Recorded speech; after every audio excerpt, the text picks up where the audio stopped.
Hello बच्चों, कैसे हैं आप लोग? बढ़िया। ठीक है। आज बेटा हम लोग केमिस्ट्री पढ़ेंगे और वो भी कौन सी क्लास के? 10th क्लास की। तो 10th क्लास की केमिस्ट्री में जो फर्स्ट चैप्टर है बेटा वो है केमिकल रिएक्शन एंड इक्वेशन। तो आज हम लोग पढ़ेंगे केमिकल रिएक्शन एंड इक्वेशन। तो सबसे पहले मैं आपको इसमें बताऊं चेंजेस के बारे में। तो बेटा हमारे आसपास की जो भी सभी चीजें हैं वो टाइम के साथ क्या हो रहे हैं? चेंज हो रहे हैं। Everything around us changes with time. हमारे आसपास की जो भी सारी चीजें हैं वो टाइम के साथ बदल रहे हैं। ये जो चेंजेस हो रहे हैं बेटा वो दो टाइप के चेंजेस होते हैं। First physical changes, second chemical changes. तो यहां मैं लिखूं everything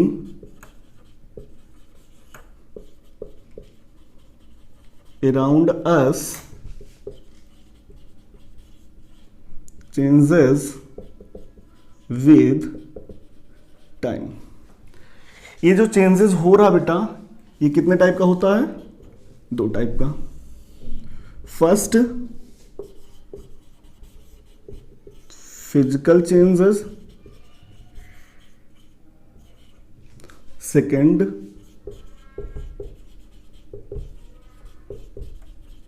chemical changes. Physical changes क्या होता है बेटा? फिजिकल चेंजेस में क्या होता है? फिजिकल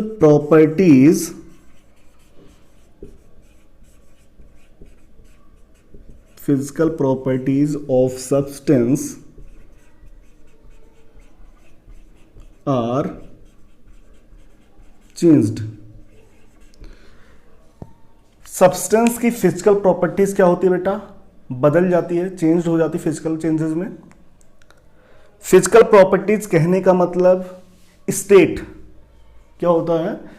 किसी भी सब्सटेंस का जो स्टेट होता है वो सॉलिड फॉर्म में हो या लिक्विड फॉर्म में हो, गैस फॉर्म में है, वो चेंज हो जाता है। सॉलिड से लिक्विड में चला जाएगा या लिक्विड से गैस में चला जाएगा या गैस से सॉलिड में आ जाएगा या गैस से डायरेक्ट लिक्विड में आ जाएगा। तो ये सब चेंजेस होते हैं कहाँ पे? फिजिकल चेंजेस में। ठीक। दूसरा पॉइंट फिजिकल चेंजेस के बारे में बात करें बेटा, इसमें कोई भी नया सब्सटेंस नहीं बनता है। No new substance are formed। कोई भी नया सब्सटेंस नहीं बनता है। तीसरा पॉइंट बेटा, it is a reversible process. मतलब अगर इसको दोनों दिशाओं में आप ले जा सकते हैं, इसको बैकवर्ड डायरेक्शन में भी ले जाया जा सकता है। इसका कहने का मतलब ये है, जैसे मैंने क्या किया, एक सॉलिड लिया, उसको सॉलिड को मैंने क्या किया, उसको टेम्परेचर देकर उसको लिक्विड फॉर्म में कन्वर्ट कर दिया। तो ये क्या हुआ? फिजिकल चेंजेस हुआ। सॉलिड को आपने किस में ले आया? लिक्विड में। तो बेटा इसको दोबारा भी आप ले जा सकते हैं, लिक्विड को आप सॉलिड में कन्वर्ट कर सकते हैं। तो ये प्रोसेस कैसा होता है? Physical changes. अब हम बात करें केमिकल चेंजेस के बारे में।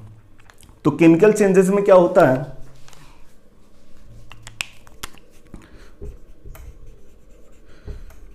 Chemical properties and composition of substance are changed. तो इसमें जो सब्सटेंस का कंपोजिशन होता है, उसमें जो भी एलिमेंट मिक्स होते हैं और उसका जो केमिकल प्रॉपर्टीज होता है वो चेंज होता है बेटा केमिकल चेंजेस में।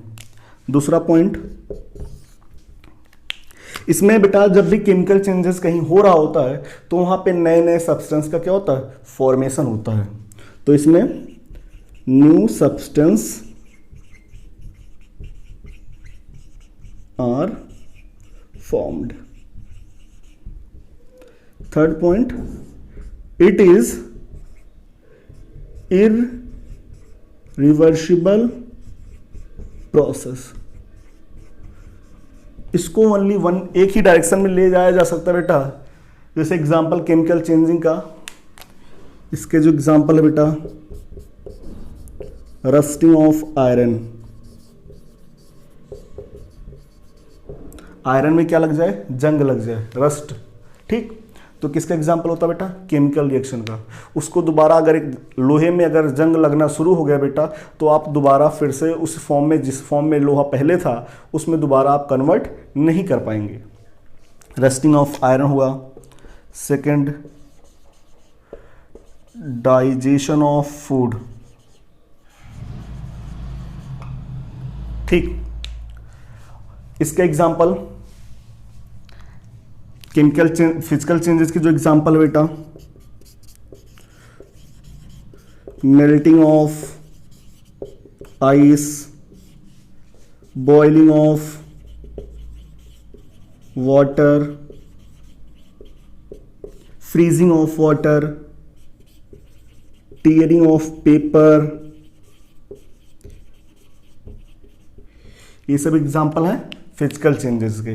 केमिकल चेंजेस की एग्जांपल हैं जैसे रस्टिंग ऑफ आयरन हो गया, फूड का डाइजेशन हो गया, रेस्पिरेशन हो गया, ठीक। रेस्पिरेशन हो गया, आप कैंडल को जला दीजिए, बर्निंग ऑफ कैंडल हो गया। मैग्नीशियम, किसी भी सब्सटेंस को, किसी भी एलिमेंट को आप जलाइए, ठीक। तो ये सब क्या है बेटा, केमिकल चेंजेस के एग्जांपल होते हैं, ठीक। तो अब हम लोग बात करते हैं बेटा केमिकल रिएक्शन की। केमिकल रिएक्शन की बात तो आप सोच रहे होंगे मैं इसको क्यों पढ़ाया। तो जो केमिकल रिएक्शन होता है बेटा, केमिकल रिएक्शन का ही रिजल्ट केमिकल चेंजेस होता है। अब जो केमिकल चेंजिंग हो रहा है वो इसलिए हो रहा है क्योंकि सब्सटेंस के अंदर केमिकल रिएक्शन हो रहा होगा, इसीलिए मैंने आपको केमिकल चेंजेस पढ़ाया, ठीक। तो चलिए बेटा हम लोग पढ़ते हैं chemical reaction.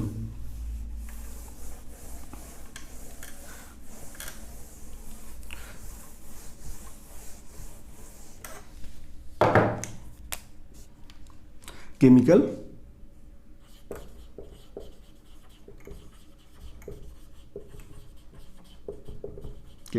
Reaction, chemical reaction के बारे में जाने। तो बेटा केमिकल रिएक्शन एक ऐसा प्रोसेस होता है जिसमें एक या एक से ज़्यादा सब्सटेंस नए सब्सटेंस में कन्वर्ट हो जाते हैं, उसी को क्या बोलते हैं, केमिकल रिएक्शन। तो यहां बताऊंगा आपको, it is a process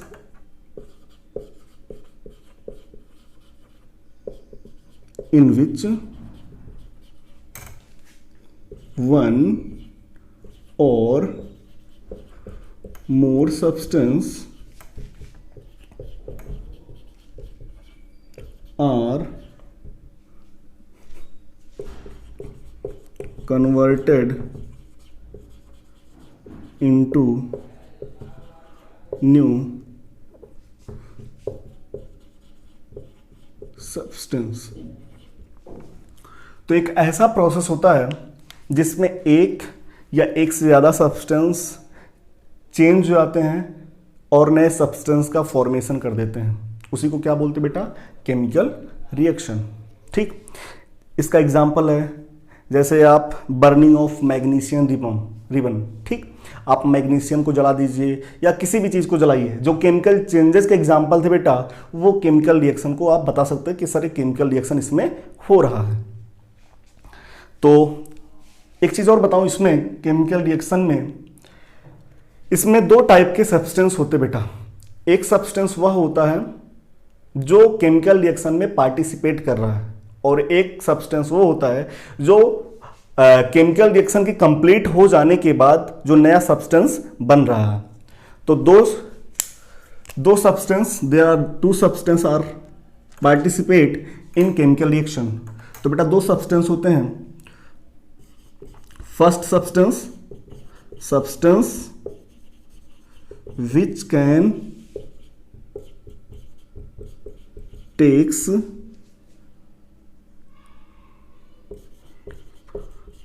part in chemical reaction is called as reactant. तो बेटा जो सब्सटेंस केमिकल रिएक्शन में पार्टिसिपेट कर रहा है उसे क्या बोलते हैं? Reactant. And new substance which are formed in reaction is called as product। तो केमिकल रिएक्शन में दो टाइप के सब्सटेंस होते हैं, first reactant and second product. Reactant क्या होता है बेटा? जो केमिकल रिएक्शन में पार्टिसिपेट करता है उसे क्या बोलते हैं अपन लोग? रिएक्टेंट बोलते हैं। और प्रोडक्ट जो नया सब्सटेंस केमिकल रिएक्शन हो जाने के बाद जो नया सब्सटेंस बन रहा है उसको क्या बोलते हैं बेटा? प्रोडक्ट बोलते हैं। ठीक, जैसे एग्जांपल, मैंने एक सब्सटेंस ए लिया और एक सब्सटेंस बी लिया, दोनों का रिएक्शन कराया और एक नया सब्सटेंस बनाया C+D। तो बताइए बेटा इसमें ए और बी क्या हैं? रिएक्टेंट हैं, क्योंकि ये आपस में रिएक्शन कर रहे हैं और रिएक्शन कंप्लीट हो जाने के बाद ये जो नया प्रोडक्ट बन रहा C और D, ये क्या है बेटा? प्रोडक्ट है। ओके, पहला पॉइंट। सेकंड एग्जांपल, जैसे एग्जांपल मैंने लिया मैग्नीशियम को जला रहा हूं O2 के प्रेजेंस में, ये देखिए मैंने जला दिया और यहां पे जो फॉर्मेशन हुआ मैग्नीशियम ऑक्साइड। मैग्नीशियम को ऑक्सीजन के प्रेजेंस में जला रहा हूं और क्या फॉर्मेशन हो रहा है? मैग्नीशियम ऑक्साइड का। तो बताइए मैग्नीशियम प्लस ऑक्सीजन ये क्या है बेटा? ये दोनों हैं रिएक्टेंट और मैग्नीशियम ऑक्साइड क्या है बेटा? प्रोडक्ट है। ठीक, और भी एग्जांपल आप ले सकते हैं।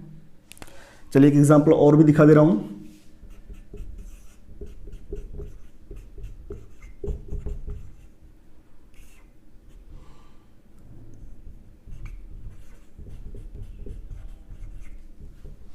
जैसे देखिएगा N2+3H2 गिव्स आउट 2NH3। तो बताइए बेटा यहाँ पे नाइट्रोजन और हाइड्रोजन आपस में क्या कर रहे हैं? रिएक्शन कर रहे हैं और क्या बना रहे हैं? अमोनिया का फॉर्मेशन कर रहे हैं। तो बताइए नाइट्रोजन और हाइड्रोजन क्या है? यहाँ पे रिएक्टेंट है और अमोनिया क्या है? प्रोडक्ट है। ठीक, तो जब भी कहीं केमिकल रिएक्शन होता है उसमें दो सब्सटेंस होते हैं, first reactant and second product. ये मैंने आप लोग को पहचान कराना सिखा दिया, रिएक्टेंट और प्रोडक्ट क्या होते हैं। ठीक, अब हम लोग बात करते हैं कि जब भी कहीं केमिकल रिएक्शन हो रहा हो तो उसको पहचानेंगे कैसे। ठीक, identification of chemical reaction.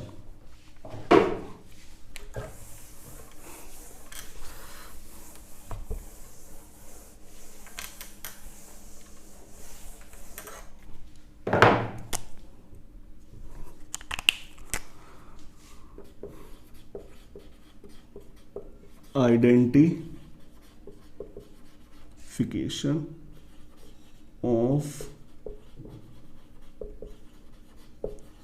Chemical reaction.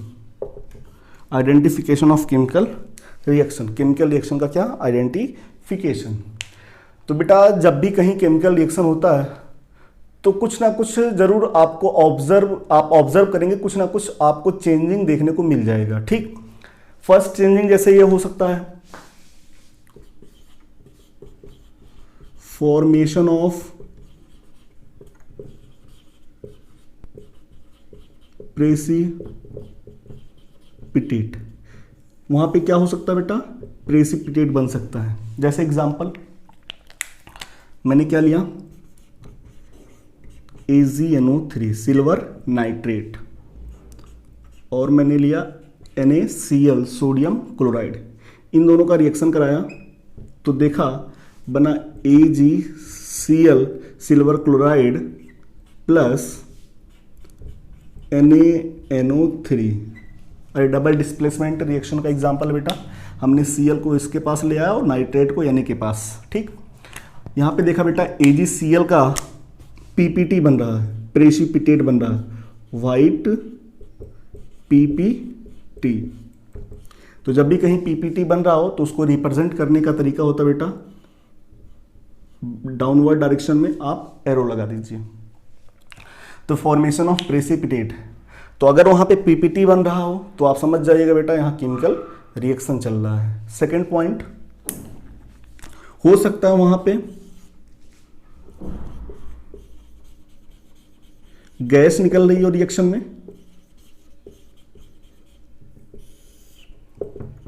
Evolution of gas. कभी कभी क्या होता है, रिएक्शन चल रहा होता है, वहां से कुछ ना कुछ निकल रही होती है, तो अगर निकल रही है तो आप समझ जाइएगा यहां केमिकल रिएक्शन चल रहा है। एग्जाम्पल, जैसे मैंने ले लिया जिंक ग्रेनुल, जिंक का कण है, उसका रिएक्शन कराया डाइल्यूट H2SO4 या HCl, किसी के साथ करा दीजिए, ठीक, किसी भी एसिड के साथ डाइल्यूट के साथ कराइए, तो यहां बनेगा जिंक सल्फेट या ZnCl2, जिंक का क्लोराइड, प्लस बेटा यहाँ पे हाइड्रोजन गैस निकली। तो हाइड्रोजन गैस है, गैस फॉर्म में है, इसको आप यहाँ पे आप इसका सिंबल रिप्रेजेंट करिए या आप अपवर्ड डायरेक्शन में एरो लगा दीजिए, तो इसका मतलब पता चल रहा है ये क्या हो रही है, गैस निकल रहा है यहाँ पे। तो हो सकता है केमिकल रिएक्शन में प्रेसिपिटेट बन रहा हो सकता है केमिकल रिएक्शन में गैस का फॉर्मेशन हो रहा, गैस निकल रही वहां से, हो सकता है वहां पे चेंज इन कलर, क्या हो रहा बेटा, कलर में चेंजिंग आ रहा हो। जैसे एग्जांपल मैंने क्या लिया, लेड नाइट्रेट लिया, PbNO3 का होल ट्वाइस, इसका नाम है लेड नाइट्रेट। इसका रिएक्शन कराया पोटेशियम आयोडाइड के साथ, किसके साथ, पोटेशियम आयोडाइड के साथ। तो यहाँ जो सब्सटेंस बना, आयोडीन लेड के साथ रिएक्शन करेगा और बनाएगा PbI2, इसके पास चला जाएगा, और नाइट्रेट पोटेशियम के पास चलाएगा और क्या बनाएगा, पोटेशियम नाइट्रेट। इसको मैं बैलेंस कर दूं तो यहाँ पे 2 आई है, 2 आयोडीन है, तो यहाँ पे मैं 2 से मल्टीप्लाई कर दूं, 2 पोटेशियम और 2 नाइट्रेट, तो 2 पोटेशियम नाइट्रेट, ठीक। तो जब लेड नाइट्रेट का रिएक्शन पोटेशियम आयोडाइड के साथ कराते हैं तो lead iodide plus potassium nitrate का फॉर्मेशन होता है। मैंने देखा बेटा ये जो सब्सटेंस था ये कलरलेस था, कैसा था, कलरलेस था, और पोटेशियम आयोडाइड भी कैसा था, कलरलेस था। और यहाँ पे जब रिएक्शन कंप्लीट हो गया तो मैंने देखा येलो कलर का पीपीटी बन रहा है। आप ये भी कह सकते हो सर ये पीपीटी का रिएक्शन का एग्जांपल है, बिल्कुल। और आप ये भी कह सकते हो कि इसमें कलर चाहे आप पीपीटी के थ्रू पहचानिए चाहे आप कलर के थ्रू पहचानिए, ठीक, येलो और ये कलरलेस सब्सटेंस, ठीक। तो बेटा वहाँ पे प्रेसिपिटेट का फॉर्मेशन हो सकता है, वहाँ गैस निकल सकती है या वहाँ कलर में चेंजिंग आ सकती है, ठीक। चौथा पॉइंट, हो सकता है बेटा वहाँ पे क्या हो, टेम्परेचर में चेंजिंग आ जाए, किसमें, टेम्परेचर में।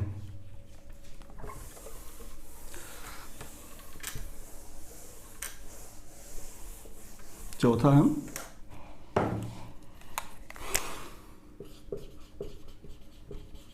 चेंज इन टेम्परेचर, टेम्परेचर में चेंज, ठीक।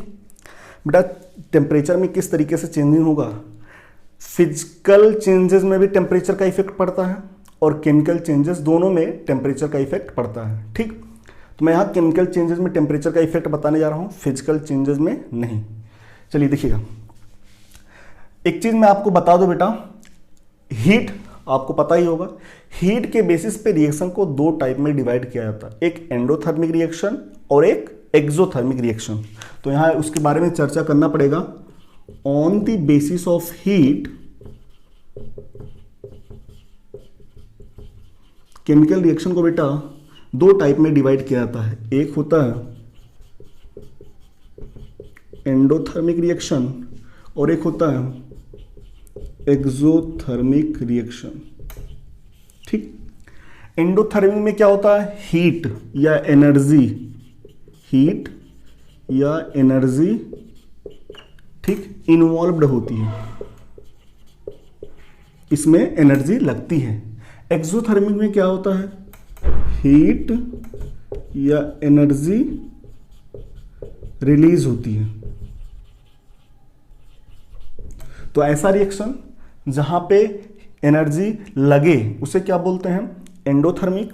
और ऐसा रिएक्शन जहां पे एनर्जी रिलीज हो उसे क्या बोलते हैं, एक्सोथर्मिक। ठीक, मान लीजिए रिएक्शन है ए गिव्स आउट बी। तो बेटा इसको रिप्रेजेंट कैसे करते हैं, रिप्रेजेंटेशन कैसे करते हैं कि ये एंडोथर्मिक रिएक्शन है या एक्सोथर्मिक रिएक्शन है। ठीक, तो एनर्जी लग रहा है और लगेगा तो किस साइड जुड़ेगा, रिएक्टेंट साइड। ठीक, तो यहां पे मैं ए में प्लस एक्स किलो जूल लिख दे रहा हूं। तो किस कौन सा रिएक्शन है बेटा, एंडोथर्मिक रिएक्शन है। मान लीजिए यही एक्सोथर्मिक रिएक्शन होता तो ए गिव्स आउट बी, तो यहां पे एनर्जी निकल रहा है और निकलेगा किस साइड जुड़ेगा, प्रोडक्ट साइड। यहां पे प्लस एक्स किलो जूल। ठीक बेटा, या आप इसको ऐसे भी लिख सकते हैं, अथवा A gives out B, enthalpy के टर्म में लिख सकते हैं डेल्टा एच इक्वल टू, इसे हम बोलते हैं एंथैल्पी में चेंजिंग, कितना चेंजिंग, कितना एनर्जी निकल रहा है, लग रहा है। अगर एनर्जी लगती है तो जो एंथैल्पी में चेंजिंग आता है बेटा वो पॉजिटिव होता है, और अगर एनर्जी निकलती है तो बेटा जो एंथैल्पी में चेंजिंग आता है वो क्या होता है, नेगेटिव में आता है। तो यहाँ डेल्टा एच किस में आएगा, प्लस एक्स किलो जूल, क्योंकि ये एंडोथर्मिक है, यहाँ एनर्जी लग रहा है। इसको ऐसे भी रिप्रेजेंट कर सकते हैं, A gives out B delta H equal to minus X kilo joule. तो क्या है, एंडोथर्मिक का रिप्रेजेंटेशन, एंडोथर्मिक रिएक्शन का रिप्रेजेंटेशन है, और ये क्या है, एक्सोथर्मिक रिएक्शन का रिप्रेजेंटेशन है। ठीक, चलिए अब मैं आगे देखूं तो बेटा टेम्परेचर का क्या इफेक्ट है एंडोथर्मिक रिएक्शन में या एक्सोथर्मिक रिएक्शन में। तो जब एंडोथर्मिक रिएक्शन होता है बेटा तो देखा जाता है यहाँ टेम्परेचर में क्या आ जाता है, कमी आता है। क्या आता है, कमी। जबकि जब एक्सोथर्मिक रिएक्शन होता है तो वहाँ देखा जाता है सिस्टम हो या सराउंडिंग हो, वहाँ टेम्परेचर क्या होता है, बढ़ जाता है। सिस्टम और सराउंडिंग कहने का मतलब है जैसे आप मेरे बारे में अध्ययन कर रहे हैं, मेरे बारे में आप स्टडी कर रहे हैं, तो मैं हूँ सिस्टम, और मेरे आसपास का जो एटमॉस्फेयर है वो क्या है, सराउंडिंग है। तो जब भी कहीं एक्सोथर्मिक रिएक्शन होता है temperature of system and surrounding both are increases. यहां पे एक्सोथर्मिक रिएक्शन में क्या होता है, temperature of system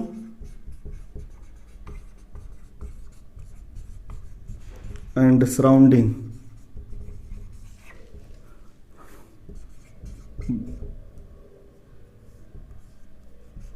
both are increases।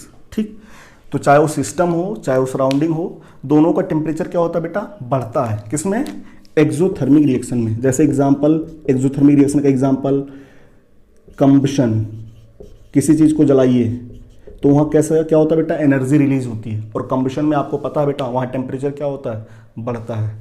दूसरा point, nuclear reaction. Nuclear reaction, जब कोई भी न्यूक्लियर रिएक्शन जो होता है बेटा वो एक्सोथर्मिक रिएक्शन होता है, और वहां पे देखा जाता है टेम्परेचर क्या होता है, इंक्रीज होता है। आप फूड डाइजेस्ट करते हैं, जब भी भोजन को पचाते हैं, डाइजेशन ऑफ फूड जो करते हैं, तो बेटा अपने बॉडी के अंदर क्या होता है, फूड का जब डाइजेशन होता है तो बॉडी का जो टेम्परेचर होता है थोड़ा सा इंक्रीज होता है। क्यों, क्योंकि बेटा वहां एनर्जी रिलीज हो रही है, एक्सोथर्मिक होता है। ठीक, या रेस्पिरेशन,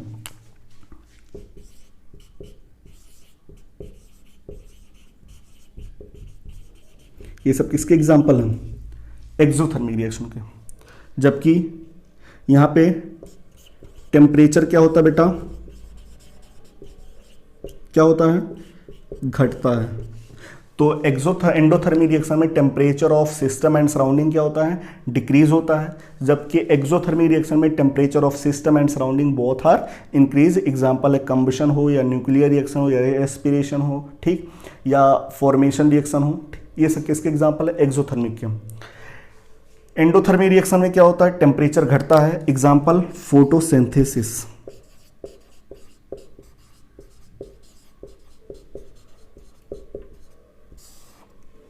फोटोसिंथेसिस एंडोथर्मिक रिएक्शन का एग्जांपल है। यहाँ एनर्जी लगती है फोटोसिंथेसिस रिएक्शन में, और बेटा वहाँ देखा जाता है टेम्परेचर में क्या आ जाती है, कमी आ जाती है। पहले की तुलना में टेम्परेचर में थोड़ा सा क्या होता है, गिरावट होता है।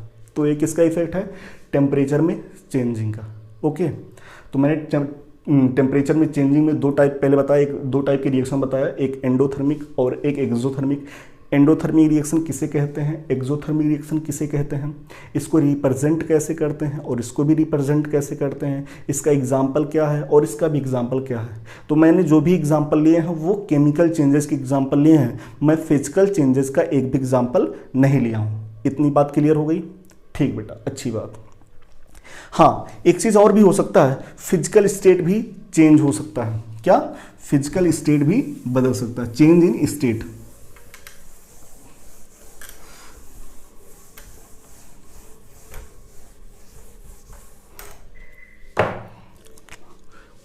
चौथा पांचवा पॉइंट क्या हो सकता है बेटा,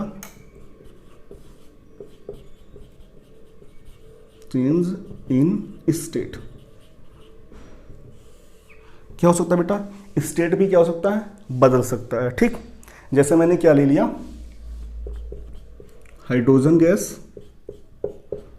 ऑक्सीजन गैस, पहले दोनों गैस थे और देखा रिएक्शन कराने के बाद वहाँ क्या बन गया बेटा, लिक्विड बन गया। ठीक, तो इसको मैं बैलेंस कर दे रहा हूँ यहाँ। तो ये क्या हो रहा है, स्टेट बदल रहा है। पहले वो दोनों जब रिएक्शन नहीं हुए थे तो दोनों गैस फॉर्म में थे, जो रिएक्टेंट था वो गैस फॉर्म में था, लेकिन जैसे ही रिएक्शन कंप्लीट हुआ वहाँ लिक्विड बन चुका था। तो इसका मतलब समझ जाइएगा बेटा क्या हो रहा था, अरे केमिकल रिएक्शन हो रहा था। ठीक, तो 5 चेंजिंग अपने को देखने को जनरली मिलते हैं। फर्स्ट, या तो वहाँ पे प्रेसिपिटेट बने, या तो वहाँ पे कोई गैस रिलीज हो, या तो वहाँ पे कलर में चेंजिंग आ जाए, या तो वहाँ पे टेम्परेचर में चेंजिंग आ जाए, या तो वहाँ पे फिजिकल स्टेट में चेंजिंग आ जाए। इतनी बात क्लियर हो गई। ठीक, अब हम लोग बात करते हैं केमिकल इक्वेशन के बारे में। ये था बेटा केमिकल रिएक्शन। अब हम बात करेंगे केमिकल इक्वेशन के बारे में।